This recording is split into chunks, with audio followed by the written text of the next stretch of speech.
Vamos al Evangelio de Mateo, capítulo 25. Vamos a estar leyendo allí la palabra del Señor desde el versículos 14 al 30. Mateo, capítulo 25, versos 14 al 30. Una enseñanza, una parábola del reino de Dios enseñada ni más ni menos que por nuestro Señor, por nuestro Maestro. Mateo 25, versículos 14 al 30, dice así la bendita, gloriosa y siempre viva palabra de nuestro Dios. Porque el reino de los cielos es como un hombre que yéndose lejos llamó a sus siervos y les entregó sus bienes.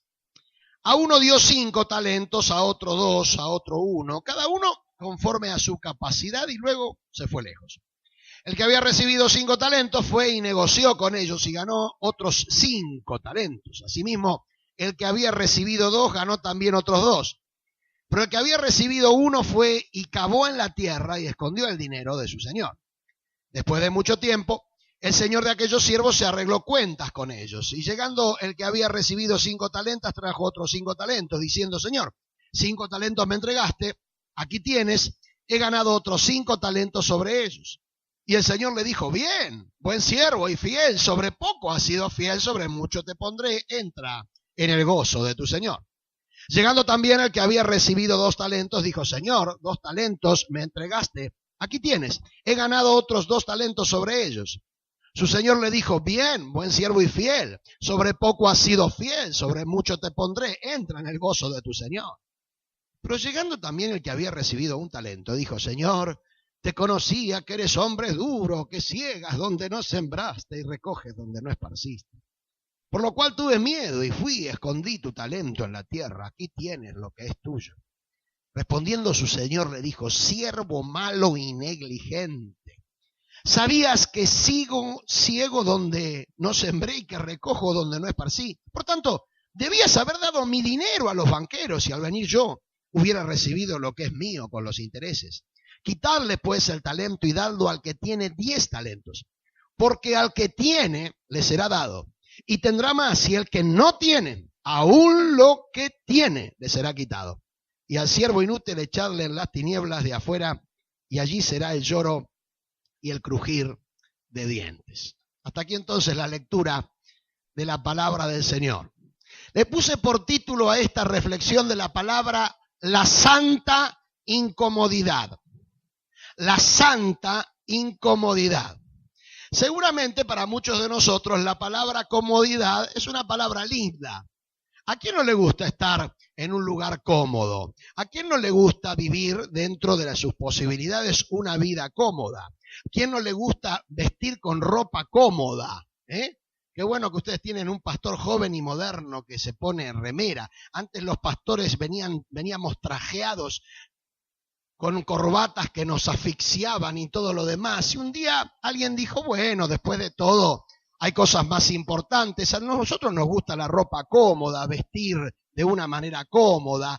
Es importante habitar en un lugar cómodo, sentarnos en una silla cómoda, etcétera, etcétera, etcétera. Comodidad no es una palabra fea, es una palabra agradable. Pero qué tremendo es cuando la comodidad se torna en una palabra nociva, contaminante, perjudicial, fundamentalmente cuando conspira contra los propósitos de Dios. La comodidad relacionada con el conformismo, el estancamiento, la mediocridad, la renuncia a los desafíos, el adormecimiento a los ideales, el temor a la opinión del hombre, a la defensa del statu quo. Y es allí donde tenemos que entender, por lo que acabamos de leer en la palabra de Dios, que el reino de Dios es central en el discipulado, en la enseñanza de Jesús. Que Jesucristo nos dio a cada uno de nosotros un reino y principios para trabajar en ese reino, y utilizó la tercera parte de su ministerio de enseñanza para revelar y explicar los valores y principios de ese reino. Y yo quiero en los próximos minutos, con la ayuda del Espíritu Santo de Dios, concentrarme en uno de esos principios del reino, precisamente para estar descubriendo esta santa incomodidad y para que la iglesia de azul se levante como aquel siervo que recibió los 5 talentos. Yo quiero declarar en el nombre de Jesús, en esta noche, que esta congregación va a tomar al siervo de los 5 talentos y se va a reproducir y va a trabajar y va a actuar de acuerdo a los propósitos de Dios. En primer lugar, mi hermano, mi hermana, es necesario que entendamos las señales. Dice la palabra del Señor que el hombre, que el rey le dio a sus siervos, le entregó sus bienes. No hay ninguna indicación puntual de cuál era la tarea que le había dado el Señor a sus siervos. Sin embargo, al darle los talentos, que eran unas monedas que valían muchísimo, que tenían muchísima relevancia desde el punto de vista de la economía, le estaba dando una señal.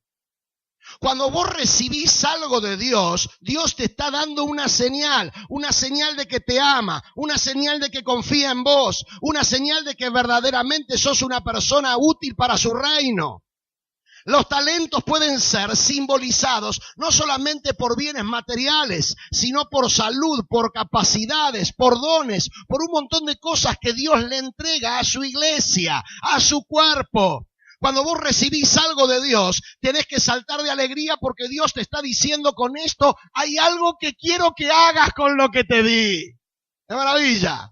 Es una señal.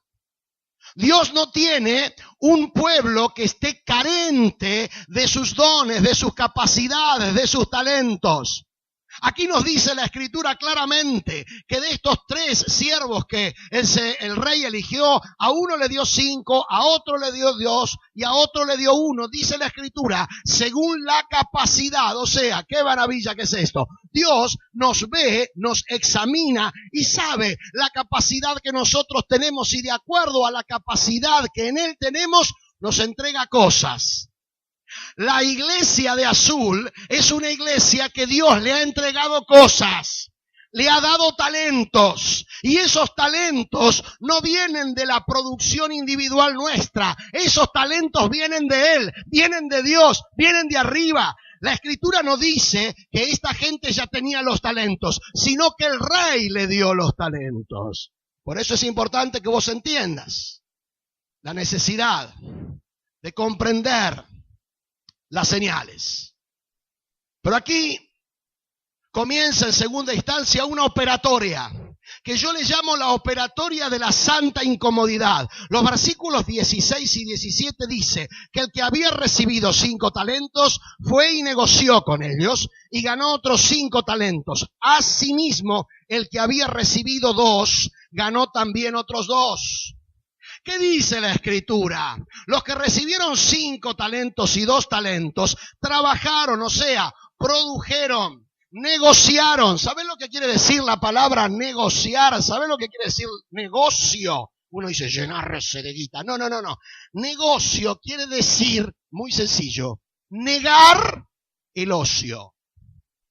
Es negar no hacer nada, negar la improductividad, negar hacer la plancha, negar el estancamiento. Dice la Escritura que estos hombres negociaron.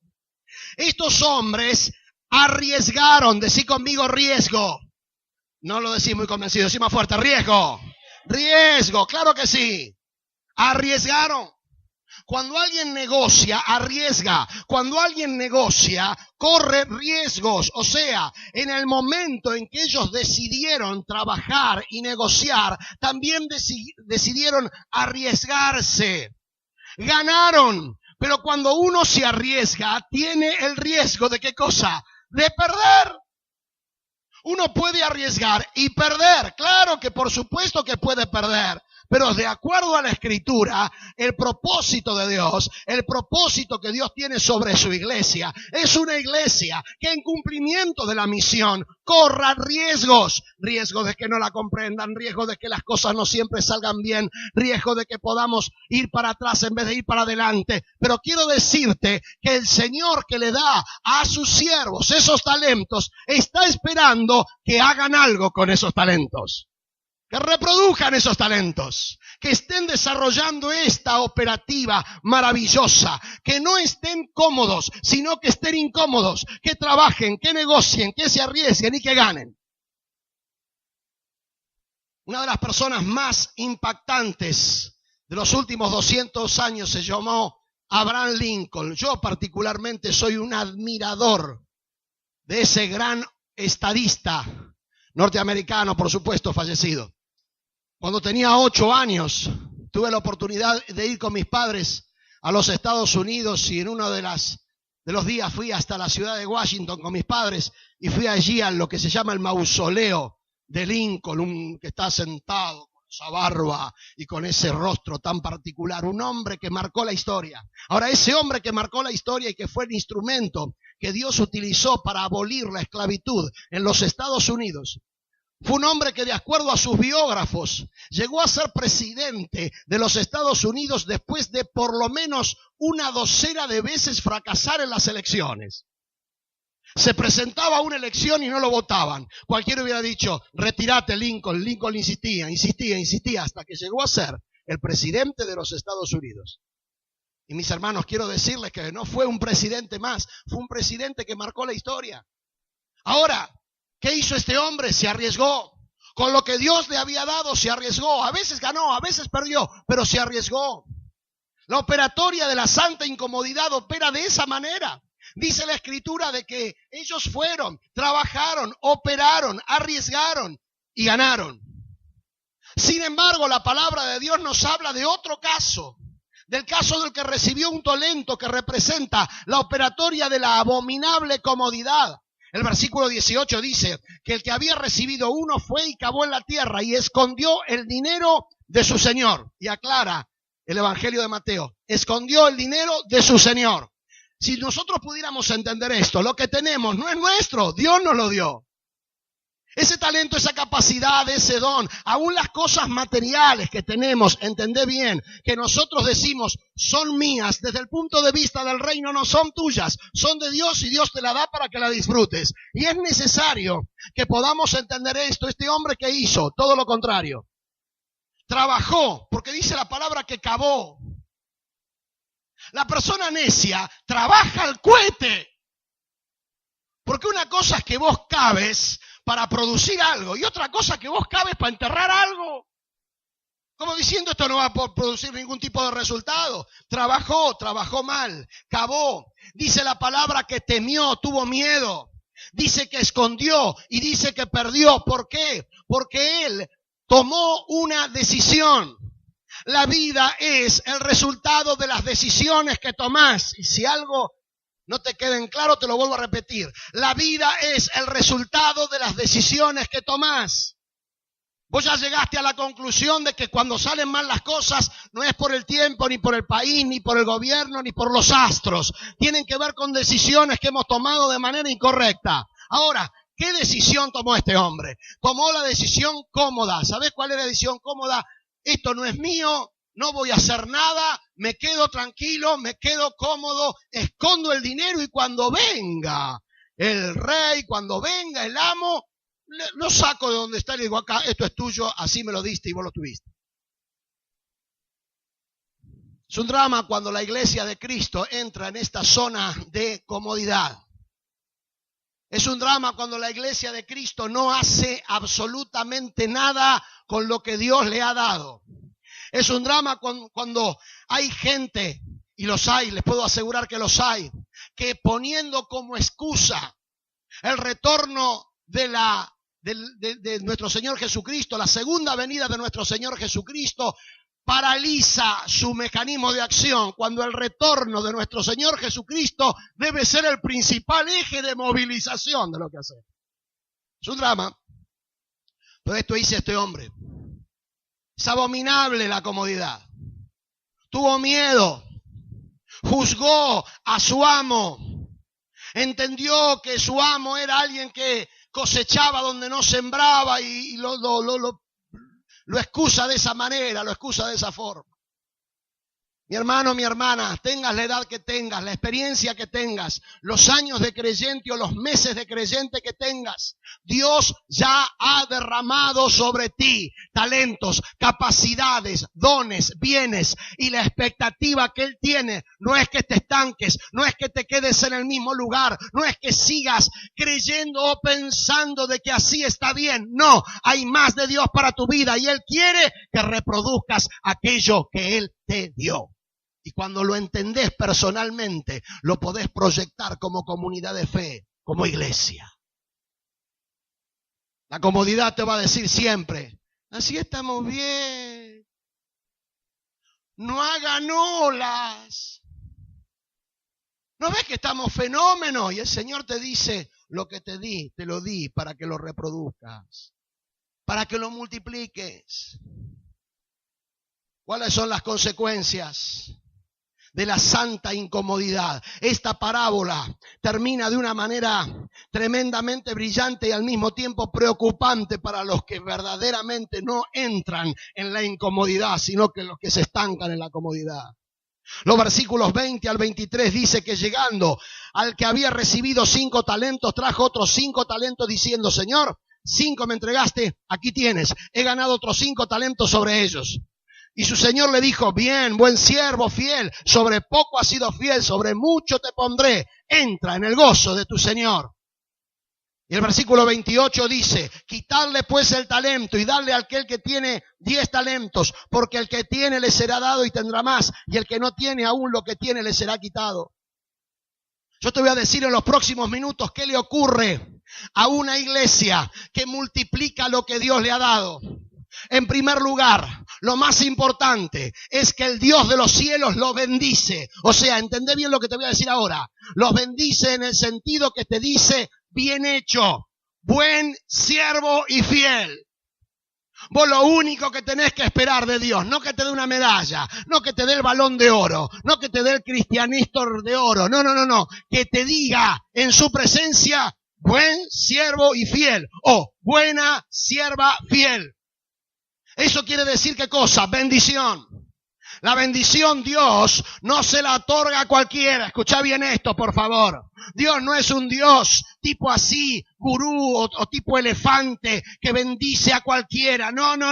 Yo no creo eso. Yo creo en un Dios inteligente. Yo creo que Dios es el ser más inteligente del universo. Yo creo que Dios es el ser más conocedor del universo. Y ese Dios conocedor del universo, ¿a quién bendice? Bendice a aquellos que se multiplican. Bendice a aquellos que toman en serio lo que le ha dado. Bendice a aquellos, como en el caso de los dos, el de los 5 talentos y el de los 2 talentos, que no especularon, que se arriesgaron, que fueron por más, que tuvieron y tomaron en serio lo que su Señor les había dado. Las consecuencias de esa incomodidad es que Dios bendice. En segundo lugar, lo que Dios hace es consideración de fidelidad. Una cosa es que vos le digas, Dios, tú eres fiel. Y otra cosa es que Dios te diga a vos, vos sos fiel. Esa es la maravilla más grande que hay. La Escritura dice que el Señor le dijo, buen siervo y fiel. Bendición y consideración de ¿qué cosa? De fidelidad. Mi hermano, mi hermana, la iglesia que Dios va a bendecir es la iglesia que Dios puede decir, yo confío en esta gente. Nosotros hablamos mucho de la necesidad que tenemos de confiar en Dios, pero qué hermoso, qué maravilloso es cuando tenemos una congregación confiable, cuando tenemos una iglesia confiable, cuando tenemos una congregación que Dios puede decir, deposito mi bendición allí porque esta gente me es fiel. Porque esta gente trabaja, porque esta gente arriesga, porque esta gente no especula en que las cosas van mal y se quedan haciendo la plancha y refugiándose en cultos de oración que son nada más que una especulación para no trabajar. Y entendedme bien, no estoy en contra de la oración. Claro que creo, pero en muchos lugares donde voy la gente siempre están orando. Siempre están orando, cada vez son menos, pero siempre están orando. Yo no, la oración que yo creo es la oración de Elías, que cuando decía no va a llover por 3 años y medio, no llovía. Y cuando decía va a llover, llovía. Era una oración eficaz, era una oración efectiva. Estaba en sintonía con Dios. Claro que creo en la oración. Pero cuando la iglesia no hace nada, se refugia en la oración. Cuando la iglesia no hace nada, no afecta a nadie. Cuando la iglesia no hace nada, no declara una voz profética en la ciudad. Pero cuando realmente el Señor encuentra a una iglesia que tiene una actitud fiel, ahí desata su gracia. Ahí desata sus dones. Ahora agárrate con lo que viene ahora. Una iglesia que practica la santa incomodidad tiene mayor responsabilidad. A veces los creyentes nos gozamos y decimos, qué bendición Dios lo que nos ha dado. Lo que te da Dios es mayor responsabilidad. Si eres fiel, dice la palabra de Dios, buen siervo y fiel, ¿sobre qué cosa? Poco. Sobre poco has sido fiel. Y dice, sobre mucho te pondré. Empezás discipulando a una persona y sos fiel discipulando a esa persona. Después te va a dar 5, después te va a dar 10, después te va a dar una congregación. Y después de una congregación te va a dar otra congregación. Y después así. ¿Por qué? Porque es la operatoria divina. Ay, no, yo con este estoy bien. No, vos estás bien. Pero Dios dice, el que me es fiel en lo poco, yo lo coloco sobre lo mucho. Sobre lo mucho. Por supuesto que Dios es bueno. Y no te hace asustar, porque si vos se te revelaría lo que Dios es capaz de hacer, cuando realmente sos fiel al Señor, te asustarías. Dios no te asusta. Por eso es que trabaja progresivamente. Pero la palabra de Dios dice, sobre poco has sido fiel. Una iglesia que se mueve en la santa incomodidad cada vez tiene mayor responsabilidad. Cada vez tienen cosas que les surgen y cada vez hay ministerios que vienen y te dicen, por favor, hágase cargo de esto. ¿Y por qué yo? No sé. Dios me reveló que tiene que ser usted. Y empezamos y decimos y se conectan. ¿Por qué? Porque es un principio espiritual. A ver si lo entendés, mi hermano. Es un principio espiritual. Vos sos fiel en lo poco. Esto que tenías que hacer, lo haces bien. ¿Sabés cuál es el problema de muchos creyentes? Que se le da una tarea para que haga y encima la hacen mal. Limpian la silla y limpian el 3/4 parte de la silla, no porque tengan problema de vista, sino porque no tienen una mentalidad de incomodidad. No dicen, yo voy a limpiar esta silla de tal manera que cualquiera que venga se puede ver hasta las lagañas en el... Ahora uno dice, es una cuestión, eso es insignificante, Dios lo está viendo.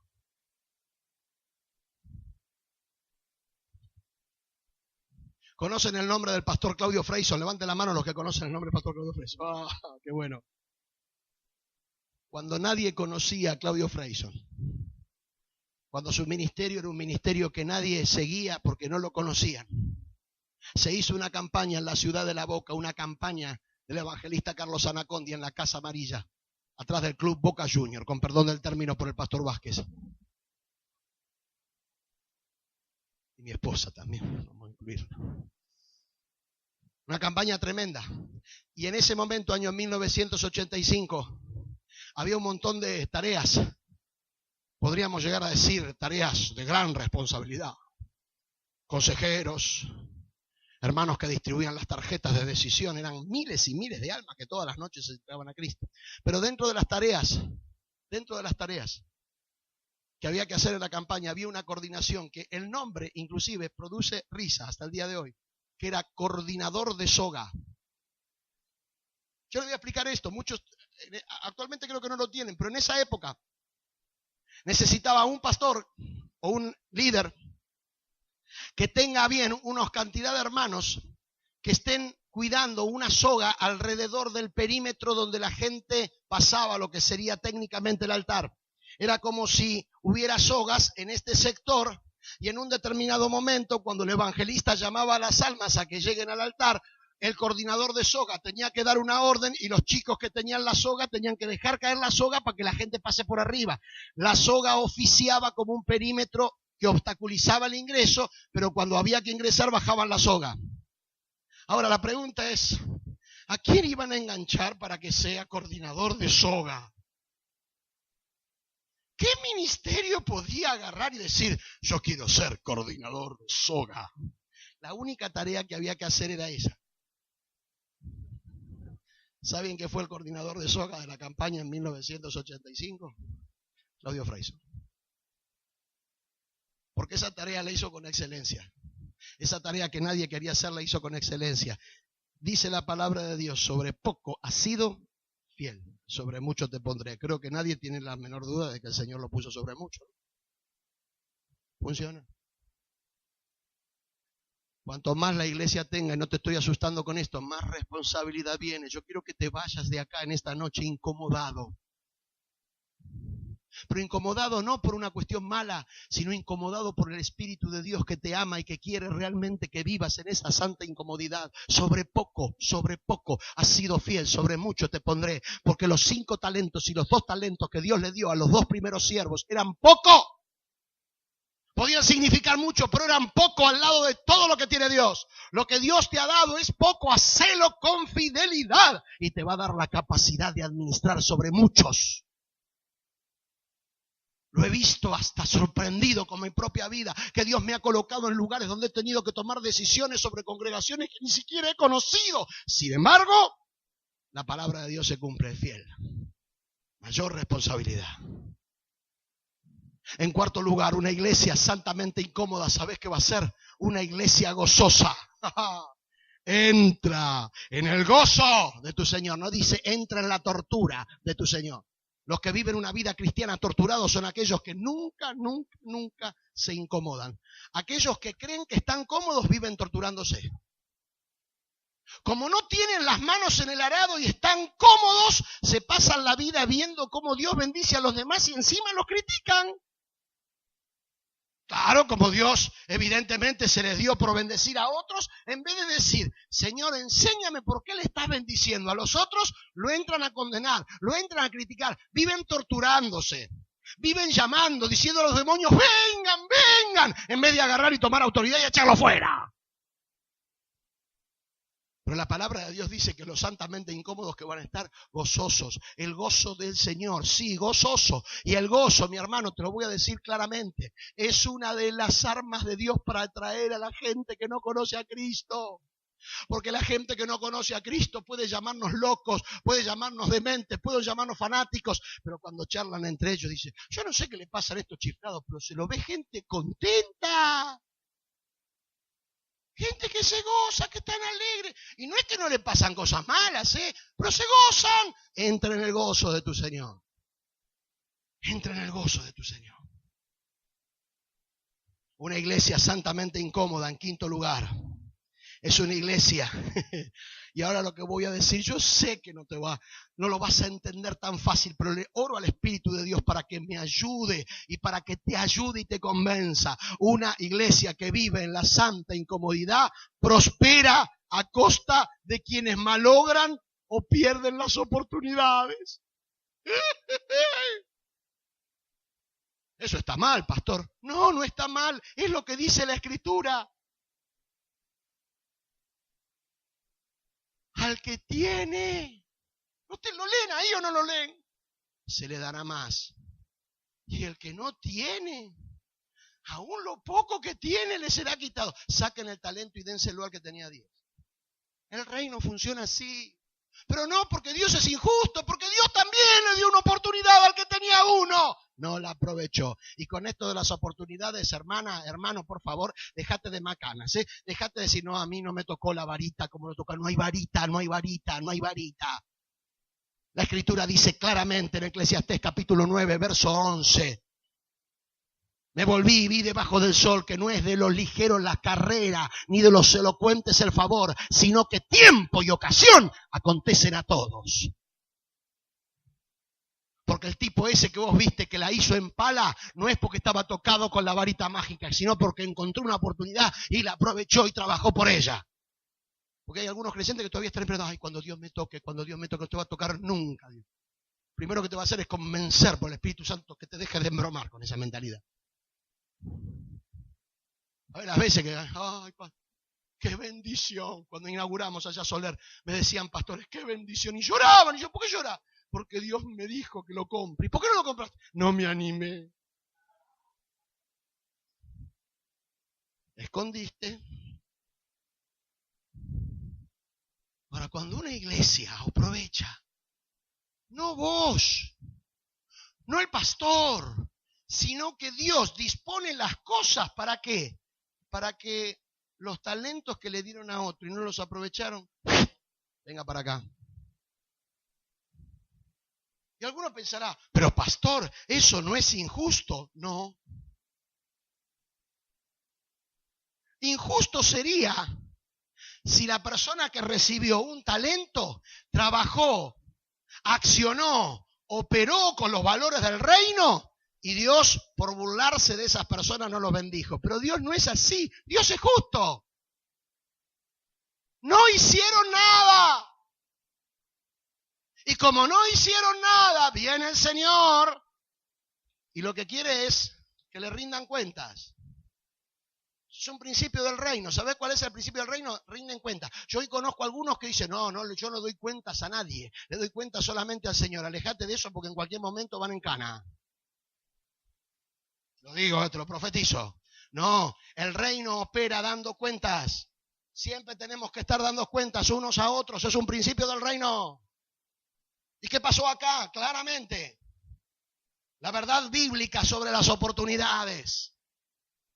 Yo estoy seguro, hermana, hermano, que Dios día tras día, escucha esto, día tras día, te está dando oportunidades. Ahora, las oportunidades Dios te las da. El tema es que vos las tenés que tomar. Vos tenés que decir, acá veo una puerta abierta y voy a ir. No, voy a estar un tiempo, no, porque si estás un tiempo orando va a venir otro y te la agarra.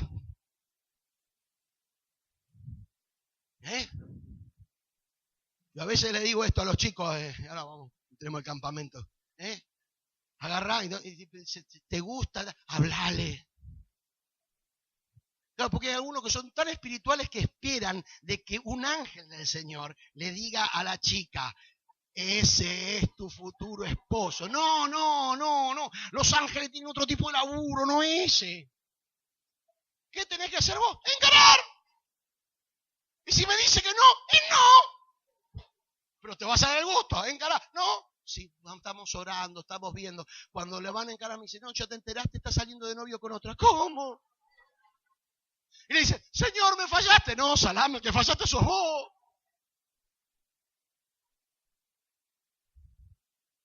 Tiempo, porque si no tendríamos un Dios que es injusto. A algunos le da oportunidad y a otras no. Por eso, muchos sectores de nuestro país no progresan por eso. O están esperando algo mágico, alguien que venga, un Dios que venga. ¡Ping! ¡Ping! No hay vara, no. ¿Qué funciona? No funciona la vara. ¿Qué es lo que funciona? Las oportunidades. Hace unos años atrás falleció este genio de la computación llamado Steve Jobs. Y Steve Jobs, aún desde su secularidad, no es que era un cristiano, dijo algo que a mí me llamó poderosamente la atención. Si vos no empezás a trabajar por tus sueños, vas a terminar trabajando para los sueños de otros. ¡Wow! El tipo la sabía, ¿eh? Porque muchas veces está la idea no, la oportunidad, cuando venga una oportunidad, no, la oportunidad ya está. Cada vez que hay una situación difícil, cada vez que hay una situación de crisis, cada vez que hay algo que parece que todo el mundo dice, cuidado con esto. Para los hijos de Dios esas no son situaciones difíciles, son situaciones donde Dios me está preparando un terreno para aprovechar. Esto, el otro. Muchas veces yo comparto con los hermanos y digo, y Dios tenía una oportunidad. Un día agarramos y estábamos con ganas, con deseo, hace unos años atrás, de tener, después de muchos años, un lugar, un predio para hacer campamentos, actividades con los niños, de pileta, una cosa así. Y surgió, fuimos a ver 2 o 3 lugares y no nos convencían. Y un día agarro y yo y le digo a los hermanos, le digo a mi esposa, al administrador, le digo, che, ¿por qué no hacemos una cosa? Si nosotros creemos que esto verdaderamente, Dios está en esto, digámosle a la congregación, lancemos en la congregación que oren por este tema. Así, sencillo, que oren por este tema. La noche que yo digo, oren por este tema, termina la reunión y me está esperando un muchacho en el fondo que trabajaba en una inmobiliaria y me dice, pastor, mire, yo no sabía. que la iglesia estaba buscando. Yo digo, sí, en realidad tampoco nosotros sabíamos. Nosotros hoy lo pusimos. Pero escúcheme, miren, está el predio, tal lado, nos dice el lugar, porque hace años que tenemos esto a la venta y no lo podemos vender. Cuando me dijo así, me empecé a... ¿Será? ¿No será? ¿Será? Entonces, como para no entusiasmarme al cohete, agarré y le dije al administrador, ¿por qué no lo vas a ver vos mañana? Y lo fue a ver. Cuando lo fue a ver me llama, desesperado, tenés que ver lo que es esto, bla, bla, bla. Le hago corta la historia. Un lugar, una manzana completa, pileta de natación, cancha de fútbol, lugar para parrillas, una mini cancha, o en realidad no es una mini, es una cancha de básquet techada, con vestuarios, con un montón de cosas, una hectárea completa. 120, en aquella época, en el 2008, $120,000, 50 pagado al contado y los otros 70,000 pagando en 18 cuotas. Ahora escuchen esto, cuando nosotros vamos y decimos sí, hacemos la operación, y dijimos sí, ponemos el sí, al otro día aparece en la inmobiliaria un hombre que lo quería comprar por el doble, y el tipo de la inmobiliaria dijo, no, ya cerré con la iglesia.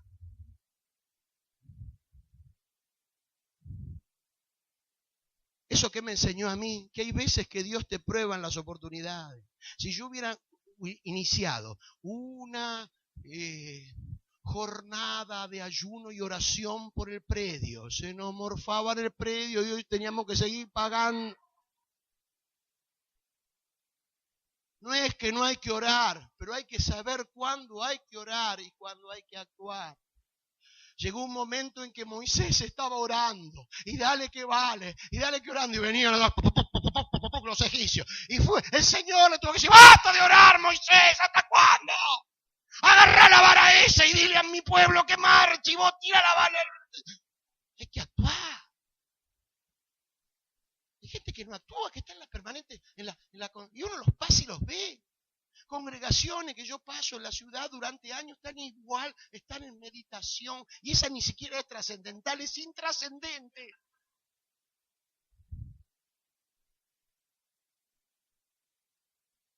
Al que tiene. Si te enojas con esto, agradátela con Dios, es lo que dice la palabra. Se le dará más. Y al que no tiene, aún lo poco que tiene, le será quitado. ¿Por qué? Porque el Dios de las oportunidades se las dio a todos. Por eso, hermano, hermana, es necesario que renunciemos a cualquier proyecto de comodidad. Porque el mayor engaño, con esto concluyo, el mayor engaño de Satanás para la iglesia contemporánea, y esta congregación en azul no está exenta de ese engaño. Hay que trabajar para que el enemigo no nos engañe. ¿Sabes cuál es? No es el mundo, no es el pecado, no son las ideas humanistas, no. El peor engaño es, estamos bien. El peor engaño es decir, mira qué culto que tenemos. El peor engaño es agarrar y decir, estamos cómodos. Porque ahí es donde el enemigo comienza a trabajar muy sutilmente, paralizando. Y postergando.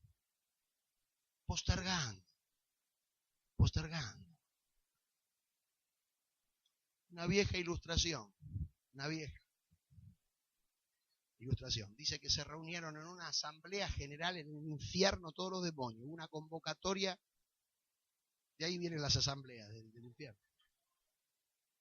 Entonces vinieron todos los demonios, de todas las características, todos los demonios. Y el diablo dice, bueno, los he convocado porque estoy escuchando propuestas para aplazar, para derribar la tarea de la iglesia, para que la iglesia no avance más en sus propósitos, la iglesia de Cristo no avance más en sus propósitos. Entonces se levanta un demonio joven, levanta la mano y dice, mandémosle persecución, matemos a todos los cristianos. Y otros más veteranos se levantan la mano, no seas estúpido, nene. Hemos insistido con esto tantos años en la historia y lo único que hacemos con la persecución es que broten los cristianos y que cada vez más cristianos, ¿no? De atrás toda una multitud aplaudiendo al viejo que lo corrigió al joven. Otro que salta y dice, mandemos tentación sexual a los líderes. Y otro que se levanta, sí, caerán 4 o 5, pero eso va a movilizar a la iglesia para que clame por santidad y para que ore por santidad, y vamos a ser perjudicados nosotros también. Y empezó una discusión que era un infierno, eso obviamente, ¿no? La discusión que había. Hasta que al final, un demonio ya viejito, pide la palabra. Y dice, lo que voy a proponer es muy sencillo. Derramemos sobre la iglesia un espíritu en el cual piensen de esta manera. Lo que vamos a hacer no lo hagamos ahora, hagámoslo más adelante. Y mantengamos ese espíritu en la iglesia. No es que no hagan nada, pero lo que van a hacer más adelante, más adelante, más adelante. Dice la historia que por unanimidad levantaron la mano todos los demonios aprobando esto. Y esa mentalidad se ha derramado en gran parte de la iglesia de Jesucristo. Iglesia de Azul. Dios te dio algo mucho más que 5 talentos. Mucho más. Pero es necesario que con esta palabra entiendas que Dios quiere para tu vida y para la vida de esta comunidad de fe que se levanten generación tras generación de hombres y mujeres que le den gloria a Dios por los logros que van a ir progresivamente teniendo, pero que no se duerman, que no hagan la plancha, que no digan más adelante, porque al que tiene se le dará más.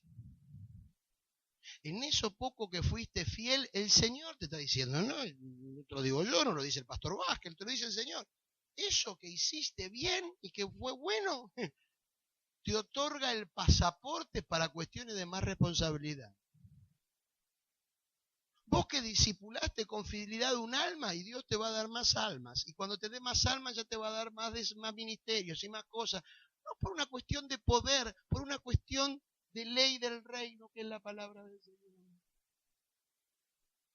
Y aunque Dios te llame a ser coordinador de soga, hacelo con fidelidad, que después vas a estar influyendo en las naciones. Por favor, ponete en pie en el lugar donde estás, cerrá tus ojos un instante. Músicos, vengan, por favor.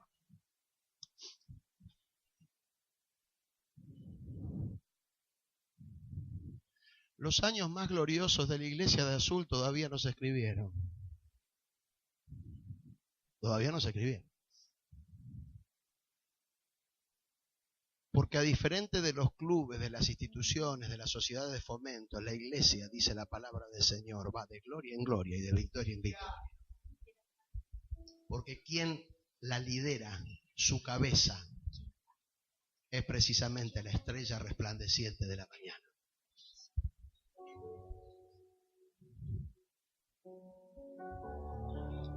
Y yo quiero impartirte algo en esta noche. ¿Y sabes qué es? Incomodidad. Que para los hijos y las hijas de Dios no es estorbo. Para los hijos y las hijas de Dios no es molestia, es desafío. Porque sabes una cosa, hermano, hermana, a Dios se le ocurrió hace muchos años atrás levantar una congregación como esta, junto con otras, para decirle a la gente de Azul que hoy está dolida, desesperada, desesperanzada, deprimida, mortificada por haber confiado en tantas otras cosas que no le ofrecieron respuesta. Dios levantó una iglesia para estar anunciando que hay esperanza, que hay respuesta, que hay perdón, que hay salvación. Y esos 5 talentos, esos 3 talentos, esos 2 talentos, lo que el Señor te haya dado, es hora de que te levantes y que le digas al Señor, Señor, lo que vos me diste, en talentos, en dones, en bienes materiales, los voy a utilizar y los voy a reproducir para tu gloria. No para el egoísmo, no para el egocentrismo, no para el placer material, no para satisfacer Dios mamón. No, sino para que se muestre tu gloria. Te digo, hermano, hermana, lo que estás haciendo ahora, en el nombre de Jesús, comienza a hacerlo con excelencia y con dedicación y con fidelidad. No te estoy juzgando, ni siquiera conozco lo que estás haciendo, pero te decreto en esta noche que si lo que haces lo haces con fidelidad, allí vas a estar multiplicando ese talento. Porque en cualquier momento el Señor viene a buscar, en cualquier momento el Señor viene a que tú le rindas cuentas. Y las cuentas no se las vas a rendir ni al pastor Vázquez, ni al apóstol, ni a nadie. Se las vas a rendir directamente al dueño de la mies, que se llama Jesucristo. Aquel que lo que te dio para que lo reproduzcas, para que lo multipliques, para que haya en tu sentir un deseo santo. Por eso es santa incomodidad, un deseo santo, es decir, falta otra cosa. Hay un nuevo desafío, una nueva oportunidad. Yo declaro en esta noche, en el nombre de Jesús, que comienzan a aparecer oportunidades extraordinarias para los negocios, para las empresas, para que el cuerpo de Cristo sea una señal profética de verdadera bendición y de verdadera prosperidad. Hombres y mujeres que no van a estar temiendo, hombres y mujeres que no van a estar trabajando al cohete, hombres y mujeres que no van a estar escondiendo lo que Dios le dio, sino que lo van a mostrar y lo van a multiplicar y lo van a ver en su propia vida y en su propia generación, diciendo: Él ha sido fiel contigo. Porque Dios sigue siendo el mismo. Dios sigue siendo el mismo. El Señor, por su palabra, en esta noche quiebra la excusa de decir: lo escondí, no hice nada con lo que vos me diste, Señor. No, en el nombre de Jesús eso se quiebra, porque se levanta una congregación que multiplica lo que tiene. Y ni siquiera lo vas a pensar demasiado, porque en un tiempo más otros lugares y otras congregaciones y otros hermanos y otra gente que no conociste te va a venir a pedir ayuda, y vos decís: ¿de dónde salieron estos? Es que el Señor está moviendo los cielos, porque el Señor va a cumplir su palabra. Gente que no conociste te convocará, porque Él es fiel y verdadero. Sobre poco has sido fiel, sobre mucho te pondré. Ni siquiera tiene que haber un ápice de queja en tu boca por esa tarea que ahora estás haciendo. Hacela bien en el nombre de Jesús, y Él te va a poner sobre otras cosas y sobre otras cosas. Y más de una vez vas a tener que decir: Señor, ¿cuánto? Pero no va a ser para quejarte, sino que va a ser para que verdaderamente la gloria de Él se manifieste. Alza tus manos al cielo en esta hora. Declárate con tu propia boca santamente incómodo en el nombre de Jesús. Santamente incómodo en el nombre de Jesús. El reino de los cielos pertenece a los valientes. Los valientes lo arrebatan, y lo que arrebatan no están cómodos, sino incómodos. Se van a arriesgar, van a ganar y van a perder, pero con la convicción de que el mismo Señor le va a decir, cuando llegue ese día glorioso que todos esperamos: buen siervo y fiel, sobre poco has sido fiel, sobre mucho te pondré.